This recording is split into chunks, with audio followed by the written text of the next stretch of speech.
Good morning. ये video अपना अधूरा रह गया था। ट्रांसपोर्ट तक हुआ था कि ट्रांसपोर्ट में अपन ने हार्ट, नोज, आर्टरी, वेन वगैरह होते हैं जो कि आपके ट्रांसपोर्टेशन का काम करते हैं। अब इसमें फोर्थ नंबर का जो फंक्शन होता है वो कंट्रोल एंड कोऑर्डिनेट का काम जो रहता है। हमारे बॉडी में एक सिस्टम होता है जिसको नर्वस सिस्टम कहते हैं। अपनी बातों को अगर अपनी भाषा में अगर अपन बात करें तो नसें होती हैं हमारे, जो विभिन्न प्रकार के एहसासों को अपने को करवाती है। इसमें ब्रेन सबसे मेन पार्ट होता है, स्पाइनल कॉर्ड होता है, और भी चीजें होती हैं, पेरिफेरल नर्वस सिस्टम होता है। ये सब अब मिलकर के कंट्रोल और कोऑर्डिनेट का काम करते हैं। जैसे कि अपन कोई गर्म चीज छूते हैं तो अपने हाथ जल जाते हैं, एकदम से हाथ हटा देते हैं, तो किसकी वजह से होता है? नर्वस सिस्टम की वजह से। उसका मेन जो कंट्रोलर होता है वो कौन होता है? ब्रेन होता है। कौन होता है? ब्रेन। अब अपन बात करते हैं स्केलेटल सिस्टम की। स्केलेटल सिस्टम पहला अपन ने इसमें लिया है, शुरू से अपन चल रहे हैं वापस से। स्केलेटल सिस्टम होता क्या है? तो स्केलेटल सिस्टम मतलब इसको कंकाल तंत्र कहा जाता है। कंकाल तंत्र मतलब इसमें हड्डियां होती हैं, बोन्स। हम जानते हैं कि हमारे बॉडी में देयर आर 206 हड्डियां होती हैं एक वयस्क व्यक्ति में, जो कि अलग अलग कार्यों को परफॉर्म करती है। बोन्स और कार्टिलेज दो चीजें होती है, एक अस्थि और उपास्थि बोला जाता है। बोन्स मतलब ये हमारी कठोर हड्डी, और कार्टिलेज मतलब ये कान, ये नाक का पिन्ना, ये सब क्या है? कार्टिलेज के अंतर्गत आती है। और बोन्स मतलब जो मजबूत होती है, जो हमारे शरीर को एक ढांचा प्रदान करती है। और सबसे बड़ी हड्डी जो हमारे बॉडी में होती है वो फीमर होती है। फीमर मतलब ये जंघास्थी होती है ना, या घुटने से यहाँ तक की, इसको क्या बोला जाता है? फीमर कहा जाता है। हमारे बॉडी की सबसे लॉन्गेस्ट बोन होती है। हमारे बॉडी में सबसे छोटी बोन होती है बहुत सारी, लेकिन अपन छोटी और बड़ी की बात कर लेते हैं। सबसे छोटी जो बोन होती है वो स्टेप्स होती है, हमारे कान में होती है। कहां पर होती है? हमारे कान में सबसे छोटी हड्डी होती है जिसका नाम क्या होता है? स्टेप्स। और सबसे बड़ी कहां पर होती है? अपनी जंघास्थी, जो अपने जांघ की अस्थि होती है, जिसको फीमर कहा जाता है। रिब्स होती है हमारे पसलियां, जिसको बोलते हैं अपना केज बनाती है, ये सीने में होती है। बैकबोन होती है हमारे पीछे की रीढ़ की हड्डी होती है। ये सब मिलकर के क्या बनाती है? स्केलेटल सिस्टम बनाती है। हमारी बॉडी को एक डेफिनेट शेप प्रोवाइड करवाती है, जिससे हमें क्या होता है कि हम एक निश्चित आकार के दिखते हैं। कुत्ते जैसा दिखता है, सबकी एक अलग अलग शेप होता है। किसकी वजह से होता है? स्केलेटल सिस्टम की वजह से होता है, और इसी की वजह से हम खड़े रह पाते हैं। Respiratory system. रेस्पिरेटरी सिस्टम मतलब ये श्वसन तंत्र बोला जाता है इसको, जो हमारे बॉडी में हम सांस लेना, कौन सी गैस लेते हैं अपन? कार्बन डाइऑक्साइड गैस लेते हैं कि छोड़ते हैं?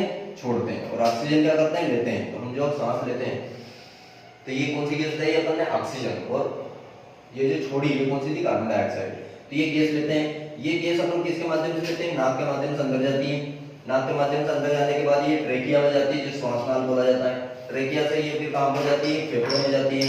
फेफड़े इसको एब्जॉर्ब करते हैं, और ये हीमोग्लोबिन रहता है ब्लड में, ये ब्लड में मिल जाती है। ब्लड में ये हार्ट में जाती है, और हार्ट से जो रहती है ये बॉडी के डिफरेंट पार्ट में आर्टरी और वेन के माध्यम से सर्कुलेट करती है। पूरे बॉडी में ऑक्सीजन की जरूरत को हमारे को पूरा करती है। और बॉडी में जरूरत के बाद इसमें कार्बन डाइऑक्साइड मिल जाती है, वापस से लंग्स में आती है, और फिर से बाहर हो जाती है कार्बन डाइऑक्साइड की फॉर्म में। अब अपन बात करते हैं डाइजेस्टिव सिस्टम। डाइजेस्टिव सिस्टम इसको पाचन तंत्र बोला जाता है। जो भी हम खाते हैं सुबह निकाल देते हैं, तो ये किसकी वजह से होता है? इस पाचन तंत्र की वजह से।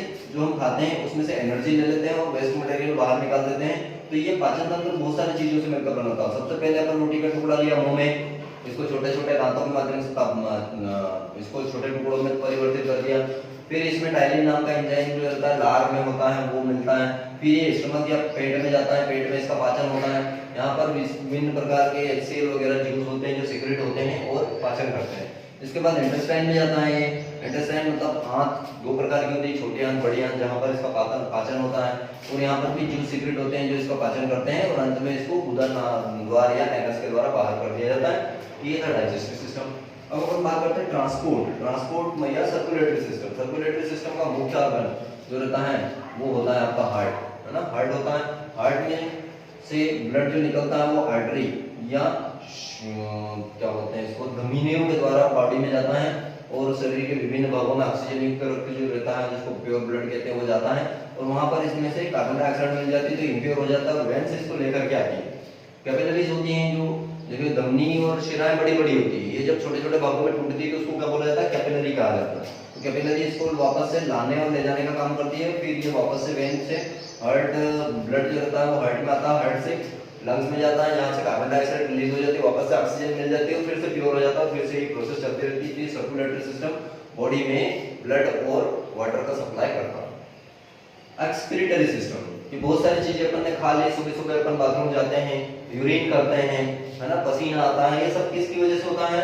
एक्सक्रीटरी सिस्टम जो रहता है इसको निकालने का काम करता है। हमारे शरीर का मुख्य जो उत्सर्जित पदार्थ होता है या एक्सक्रीटरी मटेरियल होता है वो क्या होता है? यूरिया। यूरिया जो रहता है वो हम यूरिन के रूप में बाहर निकालते हैं, और यहाँ से स्किन भी एक पसीने के रूप में इस चीजों को बाहर निकालती है। यूरेटर होते हैं जो यूरिन को निकालने का काम करती है। यूरेथ्रा जो रहता है ये आपका सिस्ट वगैरह में होता है और ब्लड यूरिन को बाहर निकालने का काम करता है। ये था आपका उत्सर्जी तंत्र या एक्सक्रीटरी सिस्टम। आप वीडियो को बार बार रोक करके अच्छे से देख करके पढ़ें।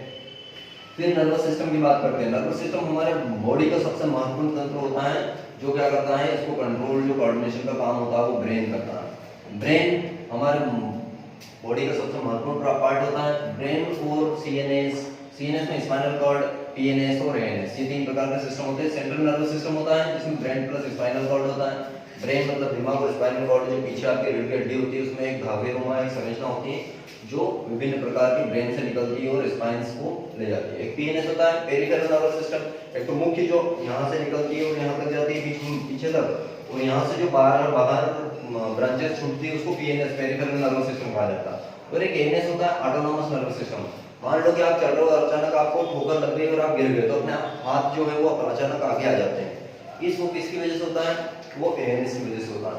यानी ऐसे ही मान लो कि अपन लिख रहे हैं और कुछ आँख में कुछ चला जाता है तो अपनी आंखें अपने आप बंद हो जाती हैं, ये किसकी वजह से होता है, एएनएस की वजह से, ऑटोनोमस नर्वस सिस्टम, स्वायत्त तंत्र। अब अपन बात करते हैं, इसी में नई चीज आएगी आपको कि जॉइंट्स क्या होते हैं। जॉइंट मतलब इसको जोड़ या संधि बोला जाता है। क्या बोला जाता है, संधि या जोड़। तो ये जॉइंट्स होते हैं, मूवमेंट करते हैं, इसमें रिस्पांसिबल फॉर मूवमेंट। जॉइंट्स जो रहते हैं वो अपन जैसे कि अगर जॉइंट्स नहीं होते तो अपन बिल्कुल ऐसे कड़क बम होते लकड़ी जैसे, लेकिन जॉइंट्स की वजह से अपन क्या होते हैं, ये अपने हाथ यहाँ पर मुड़ गए, ये हाथ ऐसे मुड़ गए, ये गर्दन मुड़ गई, ये जॉइंट्स की वजह से होते हैं। अलग अलग प्रकार के जॉइंट्स होते हैं, हिंज जॉइंट होते हैं, बॉल एंड सॉकेट जॉइंट होते हैं, पिवोट जॉइंट होता है, ग्लाइडिंग जॉइंट होता है। हिंज जॉइंट मतलब इसको हिंदी में कब्जा संधि बोला जाता है। सिर्फ दरवाजे की अपन बात करते हैं तो दरवाजा आधे तक ही खुलता है और आधे के बाद नहीं खुलता, तो वो कब्जा संधि बोलते हैं इसको। जिसके जैसे कि अपने कोहनी में पाई जाती है, सिलिका में एल्बो में होती है ये, है ना, कब्जा संधि। घुटने में होती है ये आधे तक ही होता है, इसके बाद नहीं जाता है, टूट जाएगा। फिर बॉल एंड सॉकेट जॉइंट, इसको गेंद प्याला संधि भी कहा जाता है, कंदूक खल्ली का संधि भी कहा जाता है। इस संधि में क्या होता है, एक जो हड्डी होती है उसमें इस टाइप का बॉल टाइप होता है, दूसरे में इसको घेरने के लिए ऐसे सॉकेट होता है। और जैसे कि अपने यहाँ पर एक सॉकेट होता है और ये अपनी जो ह्यूमरस जो रहती है, ये ह्यूमरस कहलाती है, ये यहाँ से यहाँ तक ऐसे ये चारों दिशाओं में गति कर सकती है। तो इसको क्या बोला जाता है, अपने को बॉल एंड सॉकेट जॉइंट होता है। ये शोल्डर में पाई जाती है और आपकी जंघास्थी यहाँ तक भी होती है। पिवोट जॉइंट, पिवोट जॉइंट जो होता है एक निश्चित दिशा तक इसमें संधि होती है। ये कहाँ पर होते हैं, आपकी स्कल या खोपड़ी में यहाँ पर होती है। जैसे यहाँ पर इतना घुमा लेते हैं, इतना घुमा लेते हैं, तो ये जो आपकी रीढ़ की हड्डी की जो खोपड़ी होती है और यहाँ पर जो टंगी हुई रहती है, पिवोट जॉइंट होते हैं, खोपड़ी में होता है। अब अपन बात करते हैं स्कल, ग्लिडिंग जॉइंट। ग्लिडिंग जॉइंट मतलब ऐसी हड्डी, ऐसा जॉइंट जिसमें एक हड्डी दूसरी हड्डी पर फिसलती है। तो ये कहाँ पर होती है, आपकी रिस्ट में, कलाई में। जैसे कि यहाँ पर आपको फिसलन सा महसूस होता है, अंगूठों में होती है ये फिसलन, तो इस टाइप की जॉइंट होती है। तो ये था आपके जॉइंट्स। अब अपन बात करते हैं ब्रेन क्या होता है। तो ब्रेन क्या होता है, हमारे मनुष्य सबसे महान क्यों है दुनिया में, ब्रेन की वजह से। क्यों कि मनुष्य में सोचने समझने और तर्क करने की क्षमता होती है, जिसका एकमात्र जो रहता है सबसे विकसित ब्रेन किसका होता है, मनुष्य का होता है। इसी वजह से मनुष्य विश्व में महान है। तो मनुष्य ब्रेन के सब 3 पार्ट होते हैं, सेरिब्रम, सेरिबेलम और मेडुला ऑब्लांका। कितने भाग होते हैं, सेरिब्रम, सेरिबेलम और मेडुला ऑब्लांका। सेरिब्रम जो होता है इनके अलग अलग कार्य होते हैं, थिंकिंग एंड लर्निंग। जब हम सोचने और सीखने का काम कौन कराता है, सेरिब्रम कराता है। ये अपने को सोचने और सीखने का काम आप सीख रहे हो किसकी वजह से, इसकी वजह से। एक सेरिबेलम होता है जो मसल मूवमेंट, जैसे कि अपन ये हाथ ऐसे मोड़ना है, ऐसे मोड़ना है, ये किसकी वजह से होता है, सेरिबेलम की वजह से, जो अपनी इच्छा से चलता है। और एक होता है मेडुला ऑब्लांका। मेडुला ऑब्लांका इनवॉलंटरी एक्शन करता है। इनवॉलंटरी एक्शन मतलब जिस पर अपना नियंत्रण नहीं होता, जैसे अपने आंखों की पलकें। थोड़ी देर के लिए अपन जानबूझ के रोक सकते हैं, लेकिन फिर भूल जाएंगे और फिर चालू हो जाएगी। अपना हार्ट बीट अपने आप चलता रहता है। तो ये इनवॉलंटरी एक्शन के लिए मेडुला ऑब्लांका रिस्पांसिबल होता है। ये था आपका ईवीएस 5th क्लास के फर्स्ट चैप्टर का टोटल एक्सप्लेनेशन। अगले वीडियो में मैं इसके क्वेश्चन आंसर लेके आऊंगा आपके सामने। इसको अच्छे से पढ़ें और समझें और अपनी बुक्स में, कॉपी में नोट्स बना लें और उसको बुक्स में अच्छे से पढ़ें। बुक्स आप ले लें, नहीं तो आपको समझ में और कम आएगा। उसमें बहुत सारी चीजें दे रखी, कोई परेशानी हो, आपको कोई समस्या हो तो आप मेरे को कॉल कर सकते हैं। Thank you very much.